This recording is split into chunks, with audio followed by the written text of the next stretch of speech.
ভক্তবৃন্দ চরণে প্রণাম, গুরুদেব এবং সর্বোপরি ছিল প্রভুপতির চরণে প্রণাম নিবেদন করে কি আশীর্বাদ প্রার্থনা করতে আজকের আমাদের ভাগবতম প্রথম স্কন্ধের পঞ্চম অধ্যায় আলোচনা।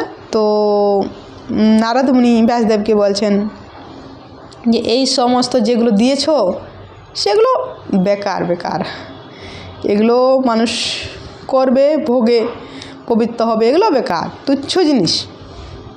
ভগবানের সেবা যেটা হচ্ছে সবার ঊর্ধ্বে, সেটা করুন। তো আজকে আমরা দেখব কি বলছেন, শ্লোক নাম্বার 20। ইদাম হি বিশ্বাম ভগবানিবতর যচ্চাগতস্থান নিরদ সম্ভবা তৎহি স্বয়ং বেদ ভবান তথাপি তে প্রদেশমাত্রম ভবত প্রদর্শিতম। অনুবাদ: পরমেশ্বর ভগবান স্বয়ং এই বিশ্ব, তথাপি তিনি তার অতীত, তার থেকে এই জগৎ প্রকাশিত হয়েছে, তাকে আশ্রয় করে এই জগৎ বর্তমান এবং প্রলয়ের পরও তার মধ্যে লীন হয়ে যায়।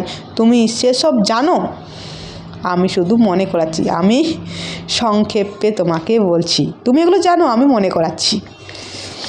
তো ভগবান ছাড়া কেউ নেই, ভগবান সৃষ্টি করেছেন, ভগবানই হচ্ছে সকলের আশ্রয়। তো ভগবান এই জগৎ সৃষ্টি করেছেন, জীব সৃষ্টি করেছেন, জীবকে ভোগ করাচ্ছেন ভগবান সব কিছু। আর এই প্রলয়ের পরেও সমস্ত জীব ভগবানকে করবেন। আর ভগবান ছাড়া তুমি কি লিখেছো আলফাল? ভগবান সম্বন্ধে না লিখে তো এইসব কর্তব্য কর্ম, সাধ্য, শান্তি, মাতা পিতা, এগুলো কি? ভগবান আগে, তারপর। তো হ্যাঁ, যারা বাড়িতে আছেন তারা অবশ্যই মাতা পিতা সেবা করবেন, কিন্তু মাতা পিতা এই নয় ভগবানের থেকে আগে। মায়ের মাতা পিতার সেবা, তারপর ভগবান না, ভগবানের সেবা আগে, তারপর হচ্ছেন মাতা পিতা।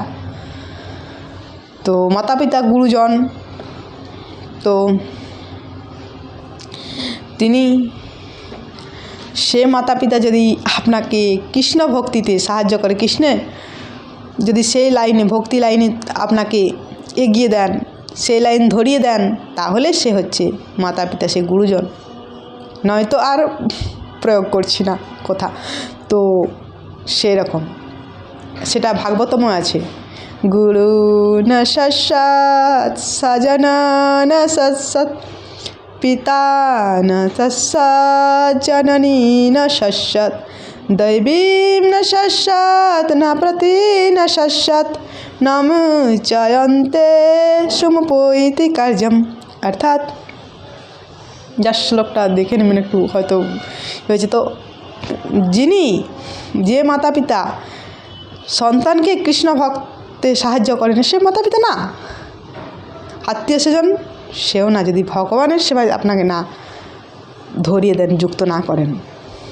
এমনকি দেবতারাও যদি আপনি যেন দেবতার সেবা করেন, সেই দেবতা যদি আপনাকে সে কৃষ্ণ ভক্তির দিকে না নিয়ে যান, সে দেবতাও না, সে বলছেন। তবে দেবতারা ভগবানের সাথেই যুক্ত করায়। তো সেই